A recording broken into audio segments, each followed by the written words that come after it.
그래서 속보가 들어왔는데 네. 국민의힘이 이제 공수처장하고 네. 국수본부장을 이제 고발한다. 뭐 사유는 불법 체포라는데 적반하장. 아까도 아파도 얘기했지만 수긍은 할 사람이 몇 명이나 되겠습니까, 솔직히. 그러니까 적반하장도 유분수다라는 생각이 들고요. 음. 계속 법원에서 판사를 통해서 발부한 체포영장이 불법이다, 위법이다라고 생각을 가지면서 그 논리를 갖고 이 상황을 돌파하고 정리하려고 한다면은 국민의힘이나 국민의힘 의원들은 앞으로 국민을 대표할 자격이 없어요. 대한민국 시스템을 저렇게 철저하게 인정하지 않고 무너뜨리려고 네. 하는 행동들은 대한민국 국회의원으로서도 자격이 없다고요. 아니 그리고 그 유혈 사태도 제가 뭐 모르겠습니다. 다친 시민분이 있다면은 정말로 잘 가려하시고 해야 되겠지만은 좀 침소봉대하고 있다는 느낌도 들어요. 오늘 권성동 원내대표 뭐라고 얘기했냐면은 무리하게 국수본하고 공수처가 영장을 집행하다가 시민 한 분이 부상을 입었다면서 무거운 법적 책임을 묻겠다 이렇게 말을 하는데 그런 부분들이 고지고대로 안 들리는 겁니다 지금. 그걸 바라지 않았나 역설적으로 그렇게도 들려요. 윤석열 같은 경우에도 뭐 칼을 써서라도 막아라 뭐 이런 이야기를 했지 않습니까? 나는 칼 쓸 생각이 없어. 권성동 의원도 마찬가지고 국민의힘 의원들도 가서 윤석열을 지키겠다 이야기했지만 실제로 지키지 않았어요. 그러나 누군가가 다쳐가지고 유혈적 상황이 나고 좀 더 극우들이 직결하면 좋지 않을까? 이런 저는 희망 사항을 가지고 있지 않았나 의심도 듭니다. 네. 근데요 정말 정신 차리셔야 돼요. 뭐 이 사람들의 가치관 문제 저는 언급하지 않겠습니다. 정치를 뭐 선하게 한다 이런 거 기대하지도 않습니다. 그들이 좋아하는 전략적 꾀의 문제에서도요. 이제 보수 결집 끝났어요. 그러니까. 집토끼 찾았으니까 윤석열이 찾아준 집토끼 들고 그냥 산토끼 잡으러 갔어요. 제발.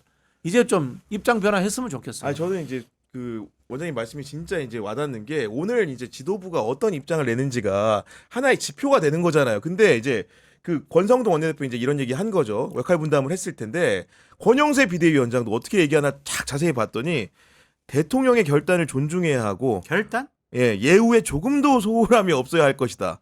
조사받는 사람 예우까지 걱정해주는 정당입니다 지금. 그러니까 대통령으로서 계속 인정을 하라는 거잖아요. 그 얘기죠. 예. 그리고 본인이 어쨌든 유혈 사태 불러일으키지 않고 순순히 체포 당해줘서 고맙다라고 우리 국민들 보고 생각하라는 것 같은데 네. 햇소리 좀 그만하시라라고 말씀드립니다. 아니 그리고 그 다치신 분 있잖아요. 그 119 출동했거든요. 네. 거기서 현장에서 그냥 주치하고 후송도 안 됐어요 병원도. 병원으로? 근데 뭘 심각하게 다쳐요 다치긴. 그냥 그 자리에서 그냥 조치 끝났다니까요.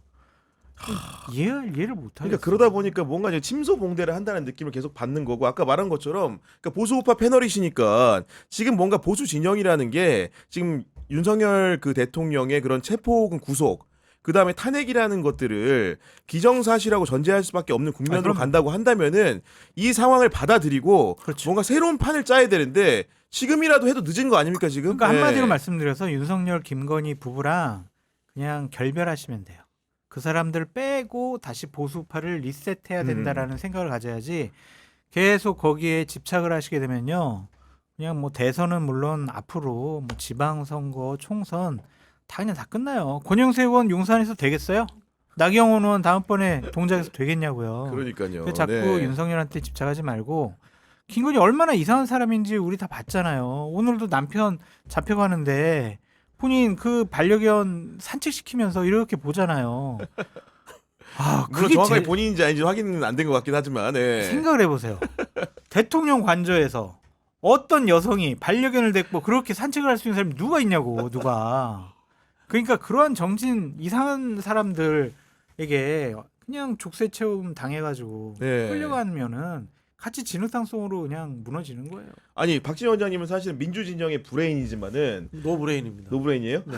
브레인으로 알고 있는데 노브레인입니다. 그 여하간 이제 그 여권의 주자들 이 사람들이 지금 어떤 방식으로 어떻게 움직여야 돼? 특히 한동훈 대표 같은 경우에 전 대표 네. 같은 경우에는 뭔가 지금 계속 저울질하는 느낌인데 어떤 타이밍에 나와야 될 것 같습니까? 늘 말씀드리지만 리더는 선택하는 겁니다. 한동훈 대표가 계엄 해제를 선택하고 국회로 들어왔을 때 수많은 사람들이 박수를 보냈습니다. 그러다가 윤석열 이야기를 듣고 한덕수하고 권력을 나누겠다고 절충을 합니다. 그리고 폭망합니다. 그렇죠. 네. 그러다가 탄핵 찬성하면서 그나마 또 최소한의 근거지는 남겨뒀습니다. 즉 선택을 해야 됩니다. 지금 이 판에 뛰어들어가지고 권영세, 권성동이 하고 있는 정치적 흐름들에 대해서 강력하게 비판과 문제 제기를 하고 자기 입장을 분명히 세워가지고 자기를 좋아하는 사람들로서 자기의 뜻을 따르는 사람들로서 자기의 섹터를 만들어야 됩니다. 이걸 안 하면요 영원히 저는 기회가 오지 않을 것이다 이렇게 봅니다. 네. 그리고 다른 주자들 같은 경우에도 소장님이 워낙 이렇게 교분이 많으시니까 그런 건데 제가 봤을 때 다 물밑에 준비하지 않습니까? 솔직히 말해서 그렇죠. 표면적으로는 같은 의견인 것 같지만 그렇죠. 내부적으로 다 준비하는데 지금 어떤 준비들이 진행 중인 겁니까? 그냥 설날에 경향신문에서 여론조사를 해서 잘 나오면은 그때 내가 본격적으로 한번 대선 후보로서 활동해봐야지 그런 생각인 것 같아요. 네. 그러니까 경향신문뿐만이 아니라 설 때는 많은 언론사에서 다자대결, 양자대결 여론조사를 할 하겠죠. 거예요. 네. 오늘도 뭐 하나 나왔던데 거기서 좀 압도적인 경쟁력을 가진 사람에게 아마 국민의힘 새도 모일 것 같고 그분도 적극적으로 하고 싶어 할 텐데 불길한 예감이 들어요. 불길한 얘기. 왜 불길한 얘기? 현재 상황에서는 홍준표, 김문수 이런 분들이 선두했을 것 같아요. 유승민, 오세훈, 네. 뭐 한동훈 이런 사람들은 뒤처지고 이렇게 보수층이 어쨌든 결집해야 한 25% 30% 나올 거 아니에요. 네. 근데 지금 홍준표 그다음에 누구야? 하여튼 뭐 김문수 이런 사람들이 보수층에서는 막 환호받고 있으니까 그리고 네. 보수 유튜버들이 우와 뛰고 있죠. 네. 큰일 났어요. 근데 저는 홍준표 대구시장이 지금 보면 약간 윤석열 대통령 많이 두둔하긴 합니다만은 변모의 지점들이 있는데 최근에 명태균 관련된 대화록이 공개가 되면 될수록 그 윤석열과 김건희 두 사람이 가장 적의를 가진 사람이 홍준표였다는 거는 찬찬히 드러나고 있어. 그럼 홍준표는 얼마나 기회 요인입니까 그게 절연할 수 있는 애. 사실 지난번 대선 경선에서 홍준표가 윤석열하고 비슷하게 나왔잖아요. 그런 부분에서 당연히 이제 경쟁자였던 거고요. 홍준표 시장은 저는 윤석열 탄핵 인용되면 바로 안면 바꿀 수 있다고 봅니다. 바로, 원래 예. 그런 분이잖아요. 바로 안면 바꾸고 헌재에서 법적으로 탄핵 끝났으니까 이제는 우린 잘라내야 됩니다. 이런 이야기 할 수 있는 사람이라고 봅니다. 그리고 어쨌든 홍준표는 역동성이 있습니다. 저는 치고 올라올 가능성이 충분히 있다. 뭐 그런 측면에서 권성동, 권영세 등 이른바 범주류가 자신들의 기획으로서 오세훈이라든가 좀 더 중도적인 사람들을 띄워보려고 노력하겠지만 네. 홍준표를 당해내기 어려울 거다. 저는 그런 생각됩니다. 그래서 국민의힘이 대선 후보 선출과 관련된 당원 당규를 고치지 않으면은 답이 없다. 지금 현재 어떻게 돼 있는 거죠? 50대 50이죠. 50대 50. 당원 50, 일반 국민 50인데 일반 국민도 국민의힘 지지층과 무당층을 대상으로만 해요. 다른 당 역선택을 막기 위해서. 네. 예. 그러면 당연히 그냥 그분들도 거의 당원과 같은 분들이잖아요. 그럼 홍준표나 김문수가 될 수밖에 없어요.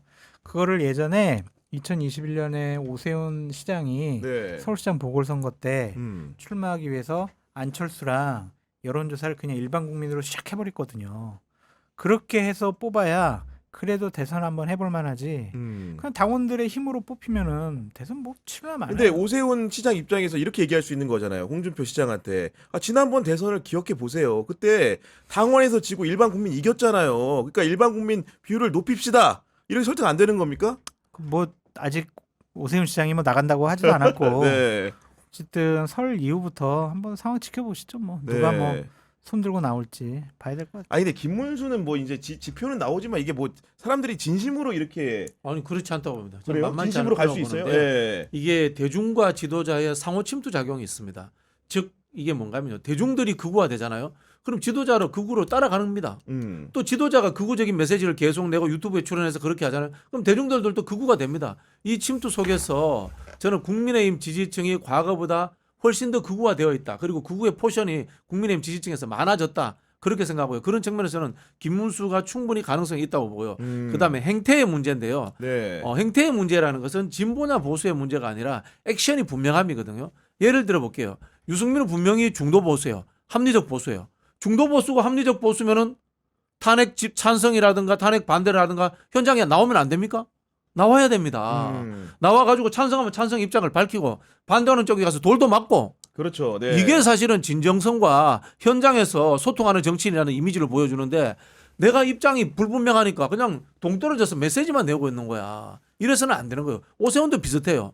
메시지가 불분명해요. 찬반이 없어요. 찬성도 하고 반대해서 얻어맞기도 하고 이게 사실은 정치의 본질이거든요. 네. 그런 측면에서 저는 뭐 두 분 다 별로 안 좋아합니다만은 홍준표, 김문수에게 상당한 기회가 가지 않을까 이렇게 예측을 아니, 근데 해봅니다. 김문수 장관은 그 좀 아시잖아요. 예. 옛날부터 알았죠. 근데 예.